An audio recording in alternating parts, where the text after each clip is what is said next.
명탐정 코난 무서운 편 공포 이야기 목록. 목록이 아니고 괴담.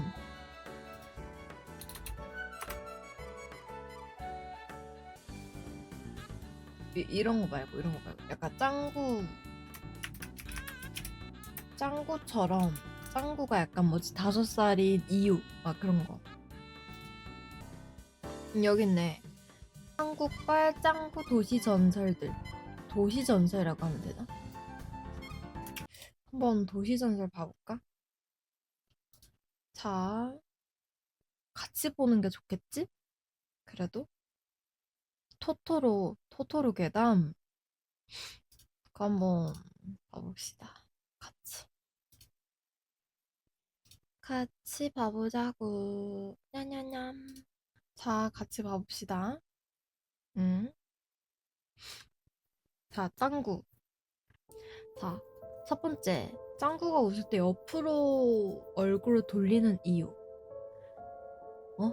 자신의 찢어진 입을 남들 앞에서 보이고 싶지 않기 때문이라고 한다? 이걸 루머? 저는 알고 있는 게 짱구 결말. 한국에서 제일 유명한 괴담. 짱구는 사실 자폐아였고 엄마는 불치병에 걸려 사망. 아빠는 교통사고로 즉사. 짱아는 암에 걸려 사망. 짱구의 절친들이 철수, 맹구, 훈이, 유리 등은 사실 짱구의 상상이라는 내용. 그거 말고도 몇 개 알고 있는데 이런 가정폭력에 시달리다가 결국 자살. 왜?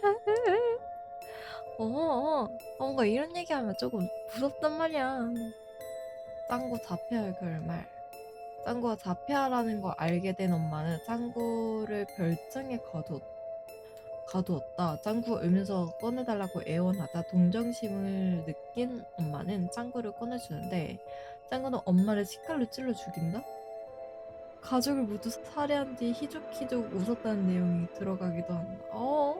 진짜로? 이건 또 처음인데? 이건 한국 도시 전설이고, 일본 도시 전설들도 있네. 봐볼까? 짱구는 사실 정신지체 장애인이다. 짱구는 항상 눈치 없이 엉덩이 까고 다니고 엉뚱한 생각만 하며 예쁜 여자들을 밝히는 이유는 바로 짱구가 정신지체 장애인이었기 때문이다. 짱구가 분노 조절을 못하고 엄마를 죽인 뒤 자신도 스스로 목숨을 끊었다. 짱구가 자기 가족을 모두 죽이고 스스로 정신병원에 입원하였다는 등 끔찍한 내용이 첨부되었기도 한다. 이런 이야기가 있어? 짱구는 사실 교통사로 죽었고 모든 이야기는 짱구 엄마가 꾸며낸 것이다. 사실 짱구는 5살 때 죽었다. 여동생인 짱아가 트럭에 치일 뻔할 때 동생을 구하려고 뛰어들다가 죽어버린 것. 그리하여 짱아는 목숨을 건졌지만 너무 이르게 죽음을 맞이한 짱구의 엄마 복미선은 매우 슬퍼했다. 그리고 복미선은 자신이 짱구에게 선물했던 짱구가 애용하던 스케치북 크레용으로 이야기를 그려냈는데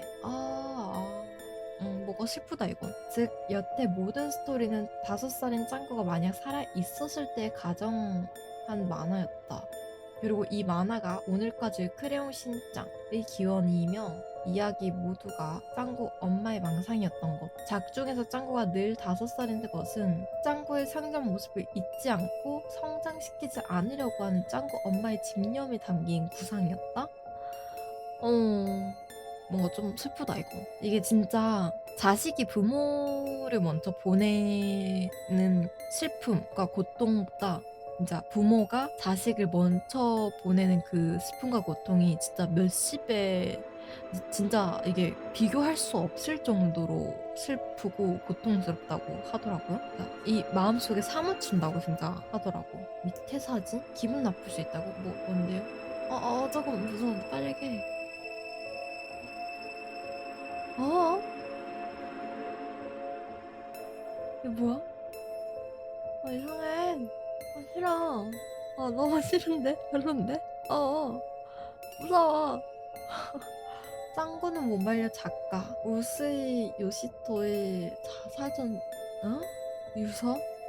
짱구는 못 말려 원작자 우스이 요시토 유서가 발견되었다고 한다. 붉은 배경에 뭉개진 짱구 얼굴이 그려져 있고 있고 짱구 등장인물의 이름이 적혀 있는 것이 상당히 무섭다. 그러나 이 유서는 사실 가짜. 깜짝아 씨. 한 관종꾼이 장난을 만든 것이라고 한다. 후에 이 관종꾼은 네티즌들에게 욕을 바가지로 먹고 잠수탔다고 한다. 그럼 욕을 바가지로 먹어야지. 아이씨. 짱구 작가는 2009년 9월 자기 집 뒤편 산에 올라가서 풍경을 찍다가 침이었는데 그만 발을 헛디뎌서 실족사하였다.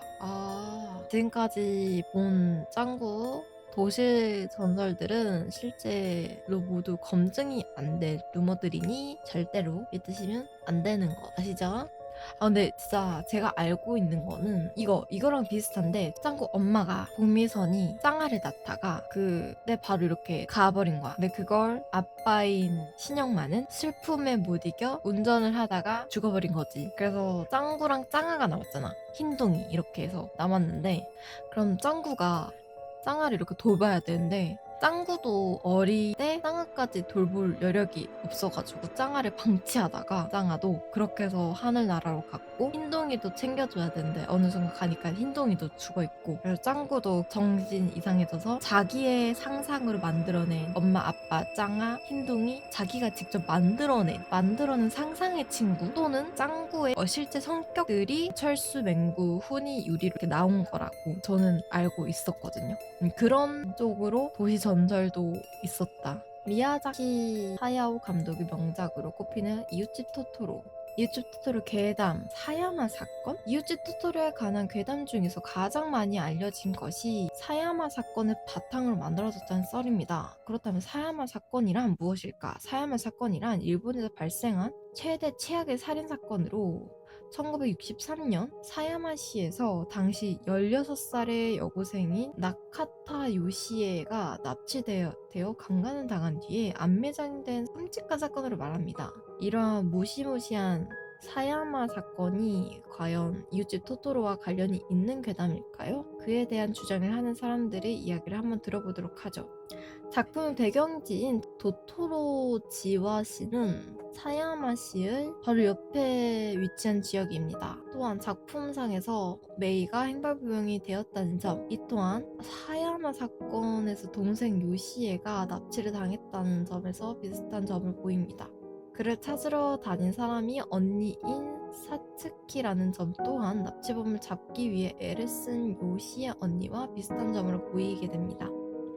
하나의 일화로 사야마 사건 속에서 자신 동생이 16조각으로 토막이 난 상태를 보자 정신 쇼크가 온 요시 언니는 고양이 도깨비를 보았다, 큰 너구를 만났다 라는 등 여러 수수께끼한 이야기를 하게 되는데 이때 고양이가 고양이 버스, 너구리가 토토로로 등장한 것이 아니냐는 음모론이 발생합니다. 이런 사건 내용 모르는데 이웃집 토토로에서 이 고양이 버스가 저승과 이승을 이어주는 그 버스라는 거, 그러니까 우리 삼도천 건널 때 배 타잖아, 그런 것처럼 그런 용도라고 알고 있거든. 죽은 사람들이 타는 버스.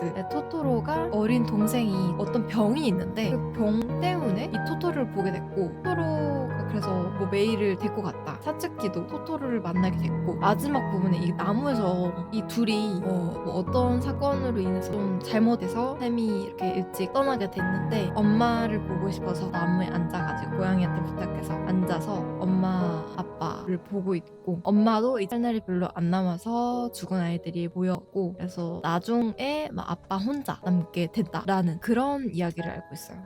센과 치루의 행방불명의 해석과 괴담. 센과 치루의 행방불명의 모델이 된 일본의 한 축제가 있다고 하는데 바로 시모츠키 축제. 일본에서는 800만 신이 있다고 믿는 미신이 있는데 그 신들의 피로를 풀어주고 염원을 담기 위해 행해지는 온천으로 신들의 피로를 풀어주는 것이죠. 그리고 어떠한 추측성 괴담 중에 하나는 센과 가족이 넘어간 그 터널 건너편은 사후세계일 것이라는 것입니다. 작품을 보면 이사를 가게 된 가족은 길을 잘못 들게 되었는데 이 부분에서 사고가 났었다는 거죠. 터널을 지나 강을 건너기도 하고 터널 건너편에서 센은 신들을 만나기도 했고 기차 속 사람들은 검정색이라는 부분이 그것들을 의미한다고 하네요.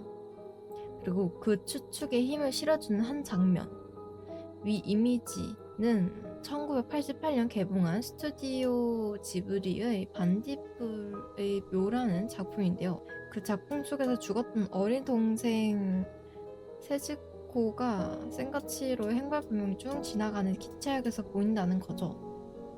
죽은 세츠코가 오빠가 오기를 기다리고 있다는 것이라는데, 단연 가장 유명한 이야기는 지금부터 해드릴 이야기인데, 이 해석이 진짜일 수도 있는 이유 역시 함께 설명드리도록 할게요. 우선 위에 보는 온천, 작품 속 대부분의 배경이자 주인공 센이 일을 하게 된 곳인데요. 과거 일본에서는 온천에서 성매매가 비일비재했고, 이 작품 속에서 나오는 온천 역시 그런 의미의 온천으로 해석되고 있다고 합니다. 작품 초반 주인공의 부모님은 한 식당에서 음식을 먹다 돼지를 변해버리고 부모를 되돌리고 돕기 위해 센은 온천에서 일을 하게 됩니다.